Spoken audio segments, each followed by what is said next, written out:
Herkese merhabalar. Fatuşör kanalıma hoş geldiniz. Arkadaşlar bu videomuzda sizler için güzel bir saç bandı hazırladım. İnşallah kolaylıkla yapacağız ve bitireceğiz. Çok basit oluyor. Yani oturduğunuzda 2-3 saatte belki de hani bitebilecek gibi. Hani ben aralıklarla yapıyorum ama çok kolaylıkla bitirebilirsiniz. Yıldız tekniği uyguladım. Bu yıldız tekniğini ben çok seviyorum. Bu örneği, bu modeli çok seviyorum. Bu yüzden bunu uyguladım.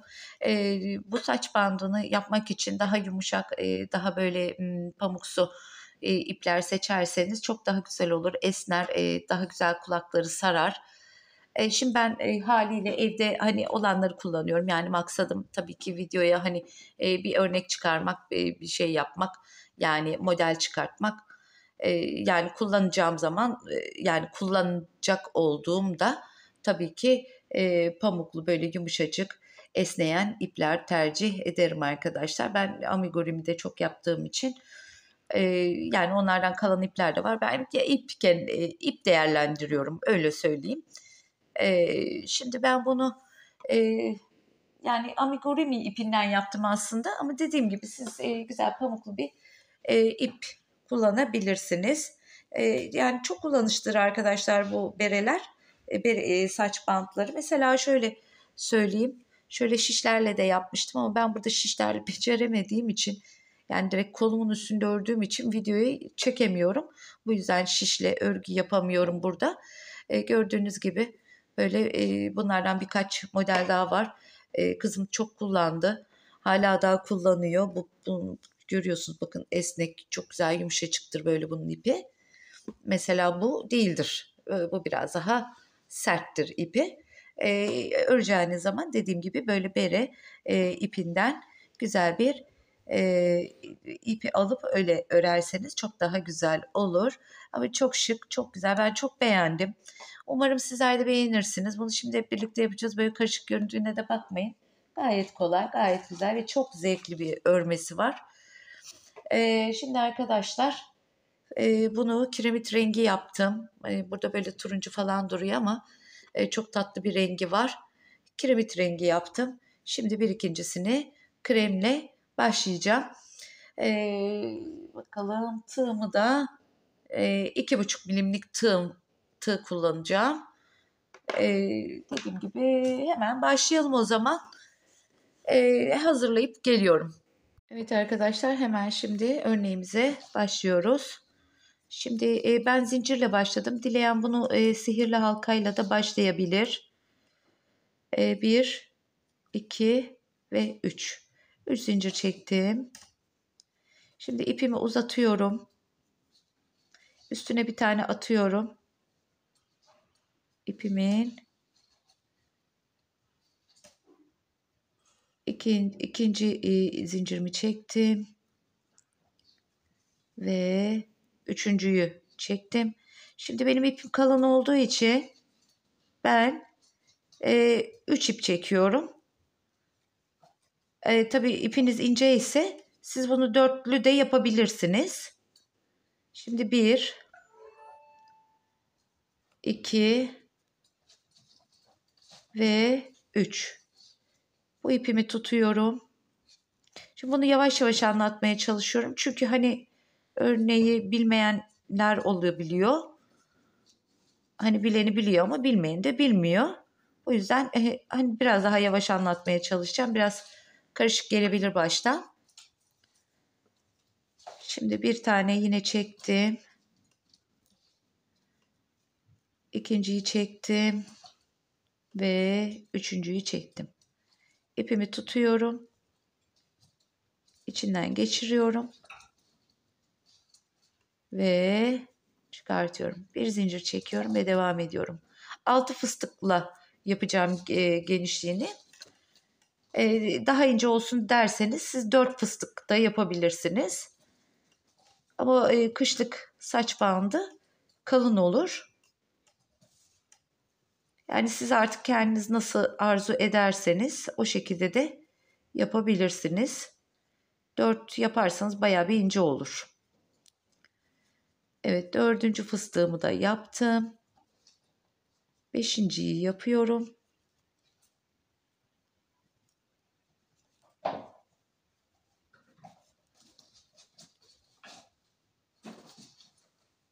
Ve son fıstığımı yapacağım şimdi. 2, 4, 5 oldu. Bir zincir çekiyorum.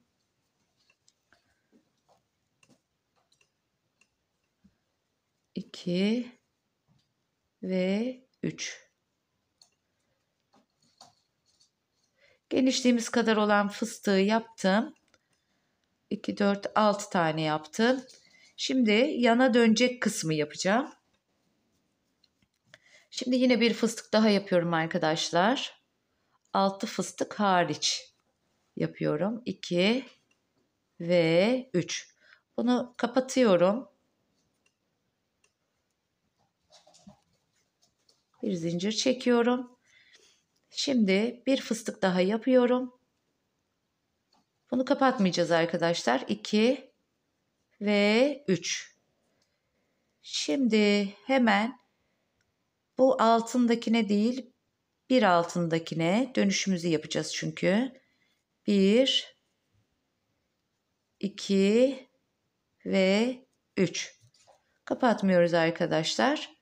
Devam ediyoruz. Bir üçüncüsünü de yapacağız. Diğer fıstığın altına. Şimdi hepsini birden çekeceğiz. Burayı mutlaka tutun.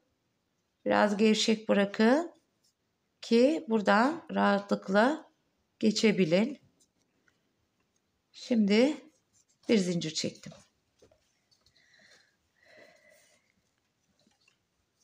Evet, şimdi arkadaşlar yine yukarıya çekiyorum. Çok yavaş anlatmaya çalışıyorum. Üçüncüyü yaptım, açık bıraktım. Hemen dibine bir tane daha.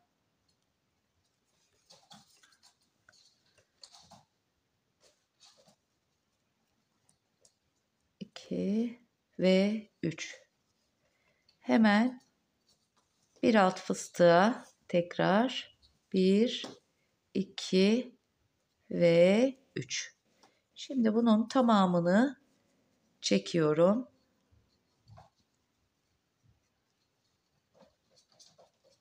İpin yarısını almışım. Yine buradan geçiriyorum.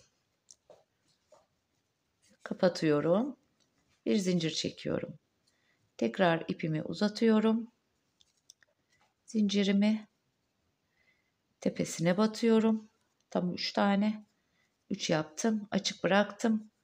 Hemen dibine bir tane daha. 1, 2 ve 3.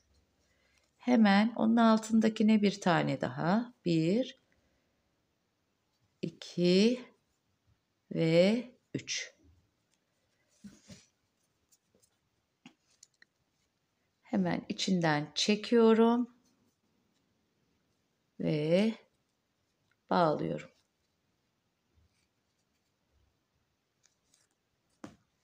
Bir zincir çekiyorum.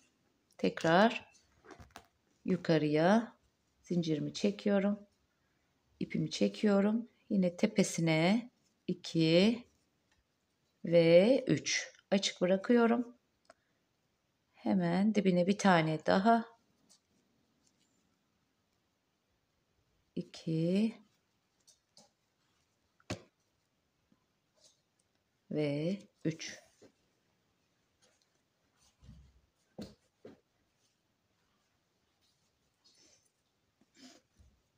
Şimdi bir tane daha yapıyorum.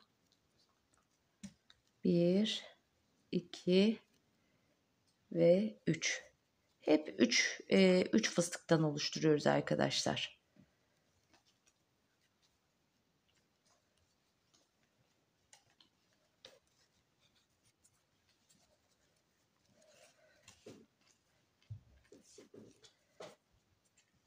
Tepesine yine bir tane daha. Bu birinci zincirim, ikinci zincirim ve üçüncü zincirim. Dibine batıyorum. 1, 2 ve 3. Şimdi bir tane daha. 1, 2 ve 3. Hepsini çıkardım ve kapattım.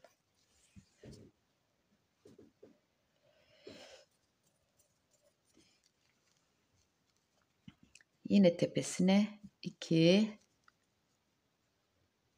ve 3 açık bıraktım. Hemen dibine bir tane daha 1, 2 ve 3. Son fıstığımızda yine en dibine bir tane daha yapıyorum.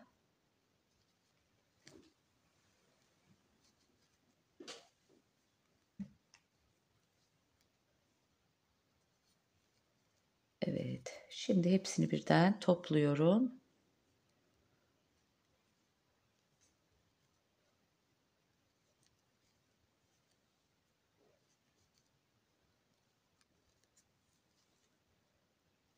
Bir zincir çekiyorum. Şimdi arkadaşlar dönüşümüzü de yine bu şekilde dönelim. Bu 1, hemen ucuna 2 ve 3. Bunu kapatıyoruz. Şimdi yine bu dönüşler önemli arkadaşlar. Dönüşleri şaşırmayın. 1, 2 ve 3. Bunu kapatmıyorum. Açık bırakıyorum. Hemen dibine 1, 2 ve 3. Hemen bir alt fıstığa tekrar 1,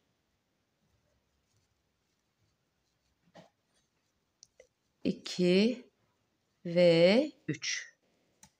Şimdi hepsini birden topluyoruz ve buradan içeriden çıkartıyoruz. Bir zincir atıyorum. Tekrar tepeden böyle 2-3 sıra 2-3 sıra kadar göstereceğim arkadaşlar. Gerisini zaten artık aynı şekilde devam ettirebileceksiniz. Açık bıraktım. Dibinden tekrar devam ediyorum. İkinci fıstığımı yaptım ve üçüncü fıstığım.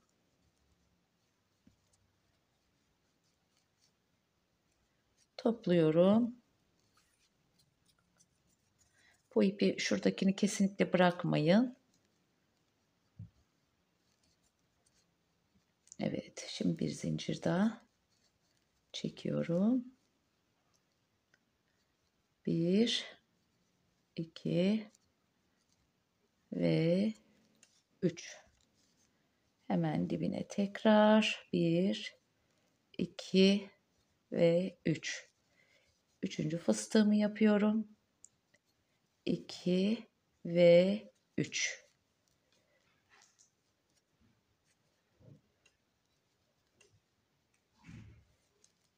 Evet. Gördüğünüz gibi gayet basit arkadaşlar ve çok zevklidir örmesi. Gördüğünüz gibi örneğimiz ortaya oldukça çıktı. Şimdi yine bir fıstık yapıyorum tepeye. Zaten ördükçe siz ne yaptığımı anlayacaksınız. Hani ben anlatmasam bile hani ne anlatıyor, nasıl ne anlatıyor deyip beni anlamaya çalışacağınıza hani görerek zaten yapmış olacaksınız. Elimden geldiğince yavaş yaptım sizler için.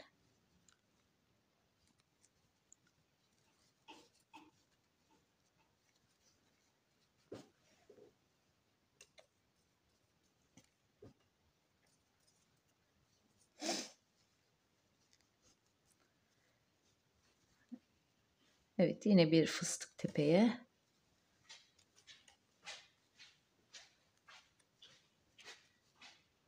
İkinci fıstık dibine. Açık bırakıyoruz hep arkadaşlar. 3 tane topluyoruz.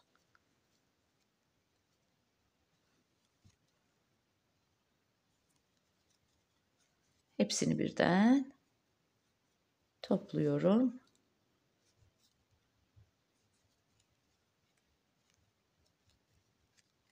Ve bir zincir atıyorum. Bundan sonra bir sıra daha göstereyim arkadaşlar. Gerisini artık siz yapabileceksiniz. Hani iyice anlayın diye 3 sıra yapayım dedim. Mutlaka yapacağınız kişinin kafasını ölçerek gidin. Yani ben şu kadar sıra demeyeceğim size. Onu bir bebeğe de yapıyor olabilirsiniz. Bir genç bir kıza da yapıyor olabilirsiniz. Bu yüzden kafasına göre ölçe uzunluğunu ona göre ayarlayın.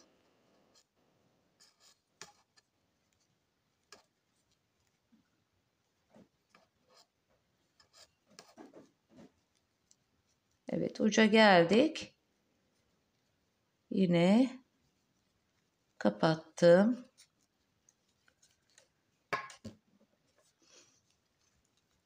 Şimdi yine dönüşümü gösteriyorum.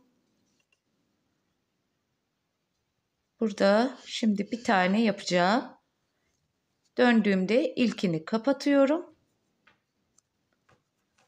Bir üstüne tekrardan bir fıstık daha yapıyorum. Gördüğünüz gibi. İkinci zincirim, üçüncü zincirim. İkinci yaptığımı kapamıyorum. Hemen dibine batıyorum.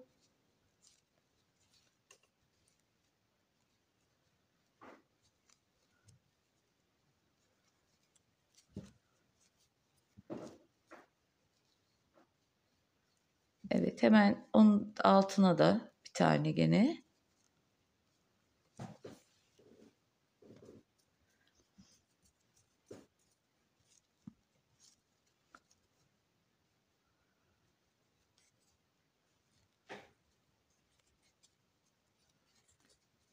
Gördüğünüz gibi arkadaşlar.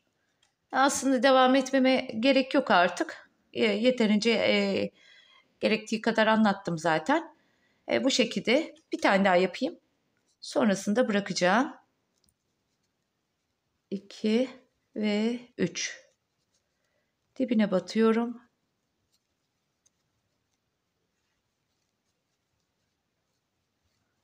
Bir, iki ve 3.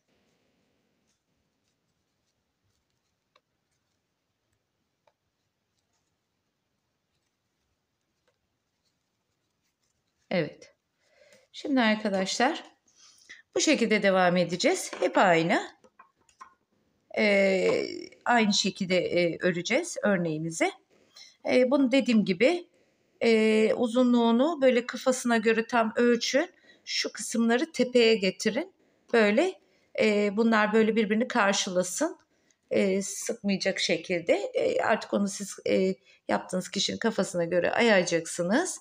En sonda ben de onu istediğim uzunluğa gelene kadar öreceğim. En sonda şu modeli vermeyi öğreneceğiz.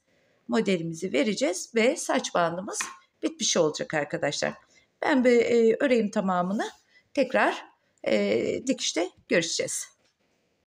Evet arkadaşlar, yeterince ölçüsüne kadar ördüm.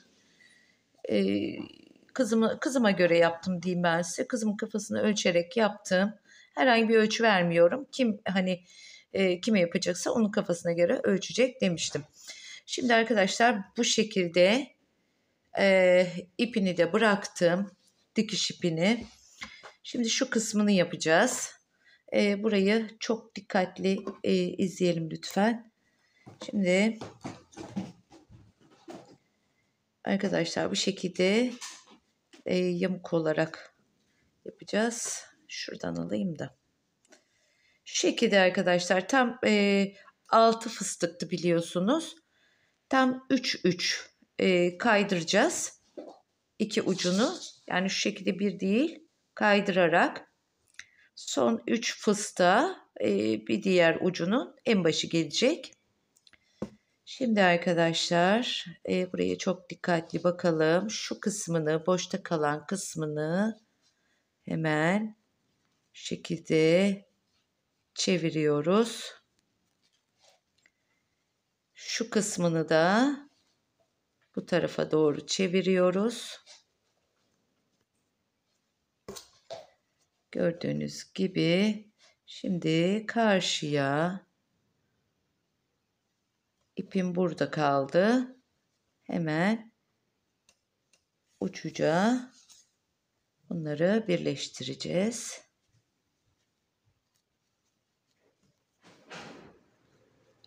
Bu şekilde yapalım.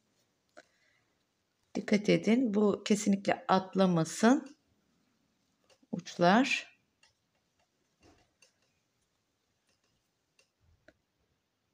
Ben şu şekilde göstererek sağlam bir dikelim. Böyle üstten değil, bu şekilde her birini tutturarak arkadaşlar, her bir ucunun kenarlarını tutturarak dikiyoruz. Çok fazla kalın almayın. Biraz daha böyle tam uçlardan olsun. Ki yani çok kalın alırsanız bu sefer hani aşağıdan dikerseniz burası çok kabarır.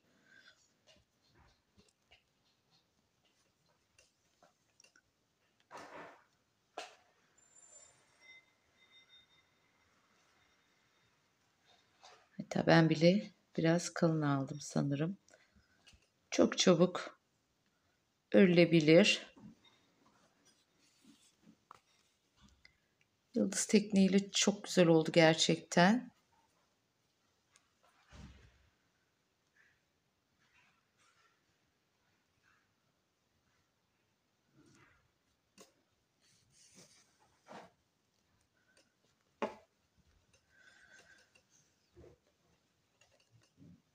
Evet. Dikişimiz bitiyor artık.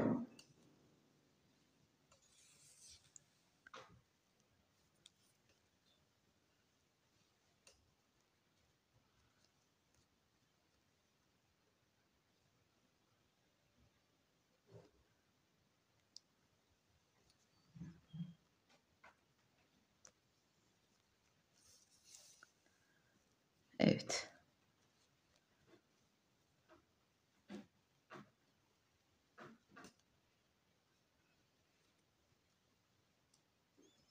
İyice bir sağlamlayalım.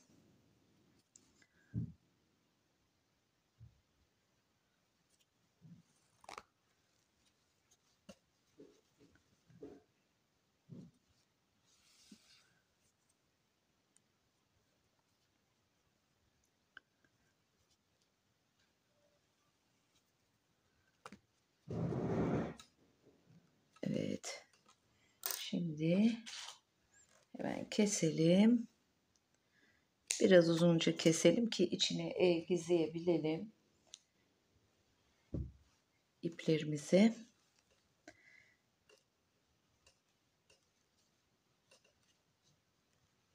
Bu şekilde de sağlamlayalım.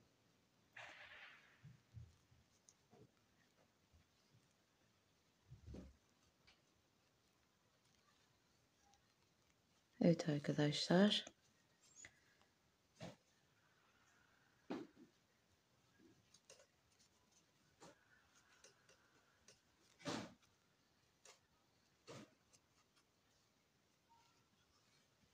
Şimdi birazcık daha temizleyeyim iplerini.